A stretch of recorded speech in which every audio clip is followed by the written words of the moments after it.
Salam and peace be upon you. My name is Muhammad Laiq Sabighi, the father of HOLOPHASE. Part 3, Primitive Comparability, the first permission.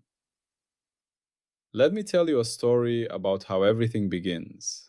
Not with a bang, not with light, not with matter or energy or space or time, but with something quieter, something simpler, something so fundamental that we almost miss it because it's everywhere. This is the story of the first permission. I want you to imagine something with me. Close your eyes if you want. I'll paint the picture with words. You are standing in a room, but this isn't just any room. This is a room before rooms were invented. There are no walls, no floor, no ceiling, no light, no dark. There is nothing to distinguish, nothing to compare, nothing that is this rather than that. Just pure, undifferentiated sameness. Now, in that perfect sameness, something happens. Not a sound, not a flash, not a movement, but a thought.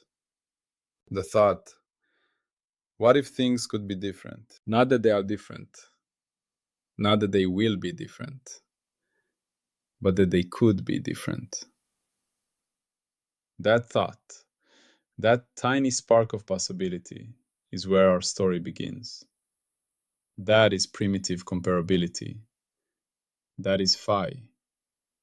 That is the first permission. Let me give you another way to feel this.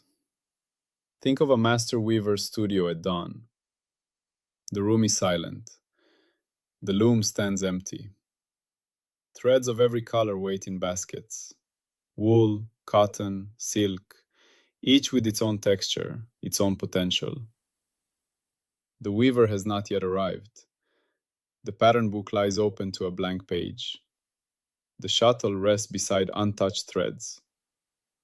In this moment, something exists that isn't physical.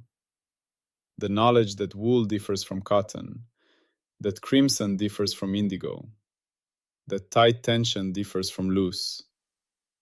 That knowledge isn't the weaving. It isn't the threads. It isn't the loom. It's what makes weaving possible. That knowledge, that understanding of difference, exists before the first knot is tied, before any pattern emerges, before any design takes shape. That is primitive comparability. That is phi. Here is the core claim. Now let me state this clearly, directly, without decoration. Phi, in its most fundamental sense, is not difference itself. Phi is the capacity for difference, the possibility of distinction, the permission that allows this to be distinguishable from that. Not two things, not two objects, not two places, not two moments, just the most minimal possibility that one state could be non-identical to another state. This sounds simple, almost too simple. It sounds like it might be nothing, but it is not nothing. Because without this permission, nothing else is possible. Not science, not logic, not communication, not meaning, not reality as something that can be known. Primitive comparability is the floor beneath all floors, the ground beneath all ground, the first permission. Why this matters? Let me show you why this understanding changes everything. Most people, when they try to understand reality, start with things. Particles, forces, fields, space, time, energy. They start with a world already divided into separate things, but they never ask the most important question. What makes something separate? What draws the boundary between this thing and that thing? What makes red different from blue? What makes here different from there? What makes now different from then? We assume distinction, we take it for granted. But distinction itself requires something. It requires the possibility of distinction. That possibility, that permission, is phi. Let me show you how this works in your own mind right now. Try to say anything, anything at all, without using comparison. Just try. I am here. Already you've used distinction. Am differs from am not. Here differs from not here. This is true. True differs from false. This differs from not this. I understand. Understand differs from don't understand. Every statement you make, every thought you have, every question you ask, all rely on distinction. All rely on comparison. All rely on the possibility that things could be different. Phi is that possibility. An everyday story. Let me tell you a story from my own life. A story that made me understand this truth at the deepest level. When I was learning to weave in Afghanistan, my teacher didn't start by showing me how to tie knots. He didn't start with the loom. He didn't start with the pattern. He didn't start with the tools. He started by making me feel wool. He would give me two pieces of wool that looked identical to my untrained eyes. Tell me how they're different, he would say. At first, I couldn't tell. They both felt like wool. They both looked the same. But over days, weeks, I learned to feel the differences. The tightness of the spin, the oiliness of the fiber, the springiness of the strand.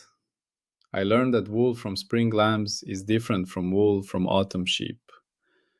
That wool from the north slope is different from wool from the south slope. That wool washed in mountain streams is different from wool washed in village wells. Then he did the same with colors. Two reds that looked identical. Tell me how they're different. One red had more yellow in it. One red had more blue. One red was brighter. One red was deeper. I learned to see differences I hadn't seen before. And then he said something I've never forgotten. The weaving doesn't begin when you tie the first knot. The weaving begins when you learn to see differences. Because if you can't see differences, you can't make patterns. And if you can't make patterns, you can't make meaning. That understanding, that the capacity to distinguish comes before the distinguishing, is what we're talking about here. Phi is that capacity. A powerful analogy. Let me give you another way to hold this understanding. Think of a musical instrument before it's played. A violin resting in its case. A piano with keys untouched. A flute silent on its stand. The possibility of music exists in that instrument, but no music is playing yet. That possibility isn't silence, and it isn't sound. It's what allows silence to be different from sound. If the instrument couldn't make different notes, if every possible sound from it was identical, it couldn't make music. It could only make sameness. The possibility that different sounds could come from the same instrument, that's like phi. Or think of a painter's palette before painting begins. All the colors are laid out. Red, blue, yellow, green, black, white. The possibility of painting exists on that palette, but no painting has been made. That possibility isn't the colors themselves. It's what allows colors to be different from each other. What allows red to be distinguishable from blue. If every color on the palette were identical, if they all looked exactly the same, the palette would be useless for painting. The possibility that colors could differ, that's like phi. Here is the prediction. Now, if this understanding is correct, if phi really is primitive comparability, the fundamental capacity for distinction, then we should see evidence of this everywhere. And I don't mean just in physics or mathematics. I mean everywhere human understanding reaches. Here is the prediction. Any coherent system of knowledge, any method of inquiry that produces publicly verifiable results, will necessarily rely on comparability at its foundation. Look at science. Every experiment compares. Every measurement compares. Every theory compares predictions to observations. Science without comparison is impossible. Look at mathematics. Equations compare. Inequalities compare. Functions compare inputs to outputs. Mathematics without identity and difference is impossible. Look at language. Words distinguish meanings. Sentences distinguish propositions. Conversations distinguish agreements from disagreements. Communication without distinction is impossible. Look at law. Statutes distinguish legal from illegal. Courts distinguish guilty from innocent.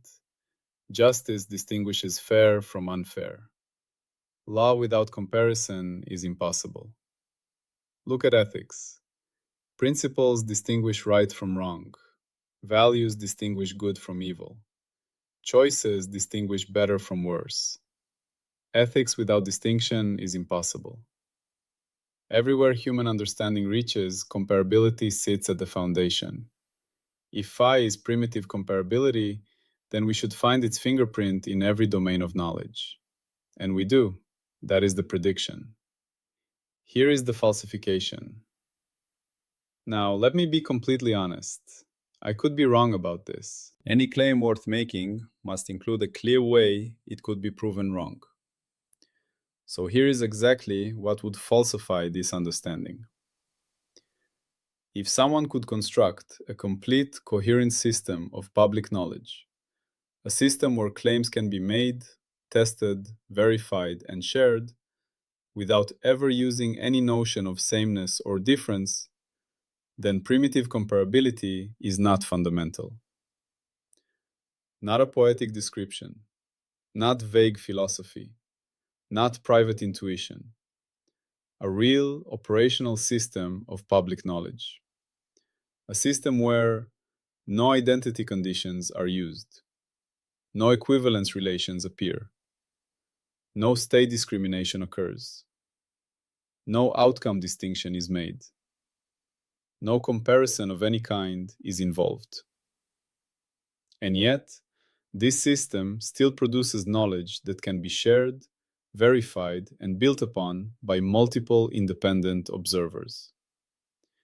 If such a system exists or can be constructed, then the claim that phi is primitive comparability is false.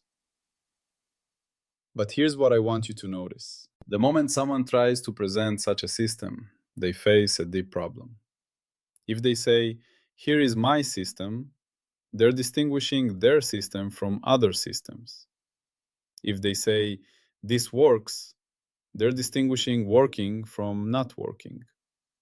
If they say, you should accept this, they're distinguishing acceptance from rejection. Even the attempt to present a system without comparability uses comparability.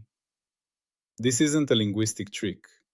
It's a deep truth about the structure of knowledge itself. Comparability appears to be unavoidable, because to deny it is to use it. But that's exactly why we state the falsification condition clearly. If someone can do it, truly, genuinely build public knowledge without comparison, then this understanding fails. Firewall stamp. Now I need to be very clear about what this claim is and what it is not. This understanding applies to any reality that can be known, any universe that can be spoken about, any system that can be understood. It doesn't apply to absolute nothingness, because nothingness can be spoken about. Speaking already uses distinction. This is about the conditions for speakability, for knowability, for understandability. And here is the firewall sentence. The immune system check that must be included. If you hear me smuggling space, time, energy, matter, or dynamics as primitives here, treat it as an error. I am not talking about spacetime yet. I am not talking about motion yet. I am not talking about objects yet. I am not talking about forces yet. I am not talking about energy as substance yet. I am talking about what must be true before any of that can be meaningful. Phi, at this level, is not in space. It's not in time. It's not made of matter. It doesn't contain energy. It doesn't have dynamics. Phi is primitive comparability, the capacity for distinction, the first permission. That's all. Why this isn't trivial? You might be thinking, but this seems obvious. Of course, things can be different. Why make such a big deal about it? It seems obvious because we're so immersed in distinction that we can't see the water we're swimming in. Imagine trying to explain sight to someone who has always seen. You can't make them understand what it would be like not to see. They take seeing for granted. We take distinction for granted. We take comparability for granted. But taking something for granted is not understanding it. Understanding means seeing what must be true for that thing to be possible. And what must be true for distinction to be possible? For comparison to be possible? For same and different to have meaning? The possibility of distinction. The capacity for comparison. That's phi. And that's not trivial. That's foundational. The practical truth. Let me show you how this isn't just abstract philosophy.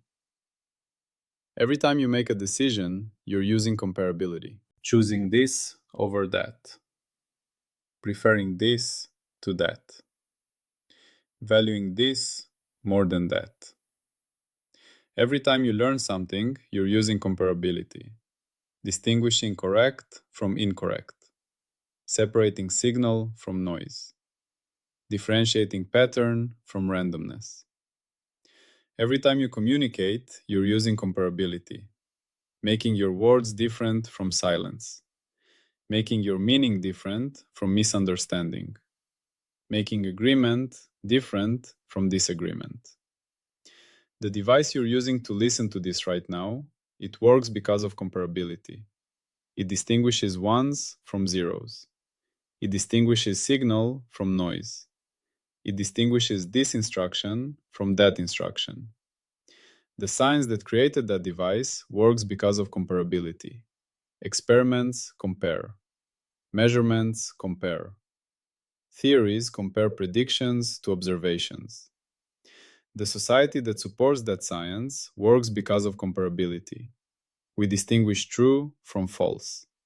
We distinguish useful from useless. We distinguish progress from stagnation. Comparability isn't abstract. It's the foundation of everything practical. What phi is not. Now let me clear up some common misunderstandings. When people hear phi is primitive comparability, they often want to make it into something familiar. They say, so phi is like information, or so phi is like consciousness, or so phi is like logic, or so phi is like computation. But that's exactly what we must not do, because if we make phi into one of these things, we've smuggled in concepts that come later. Let me be clear. Phi is not information. Information presupposes comparability. Without the capacity to distinguish states, there is no information. Phi is what makes information possible. Phi is not consciousness. Consciousness presupposes comparability. Without the capacity to notice differences, there is no consciousness. Phi is what makes consciousness possible. Phi is not logic. Logic presupposes comparability.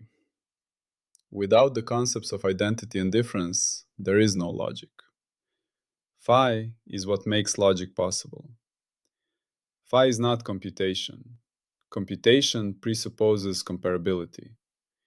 Without distinguishable states and rules, there is no computation. Phi is what makes computation possible. Phi is not like anything. Phi is earlier than likeness, earlier than analogy, earlier than comparison itself. Phi is the primitive comparability that all these later concepts presuppose. Connecting to our larger journey. Now let me show you where this fits in our episode 13 journey. We're in the first movement, undifferentiated phi. Phi before any readable change, before differentiation, before the universe begins to speak. In this movement, we're establishing what phi is at its most basic level. And the first thing we establish is primitive comparability. Why start here? Because if we don't start here, we'll cheat. We'll smuggle in assumptions. We start talking about time before we've earned the right to talk about time. We start talking about space before we've earned the right to talk about space. We start talking about objects before we've earned the right to talk about objects. The firewall, that immune system for knowledge we built in episode 12, demands that we don't cheat, demands that we earn each concept, demands that we don't assume what we should be deriving. So we begin with the most minimal thing possible, the possibility that things could be different. Not that they are different, that they could be different. The test. In the weaving tradition, there's a test that apprentice weavers must pass before they're allowed to work on important carpets. The teacher gives them two threads that look identical. Tell me everything about how they're different, the teacher says.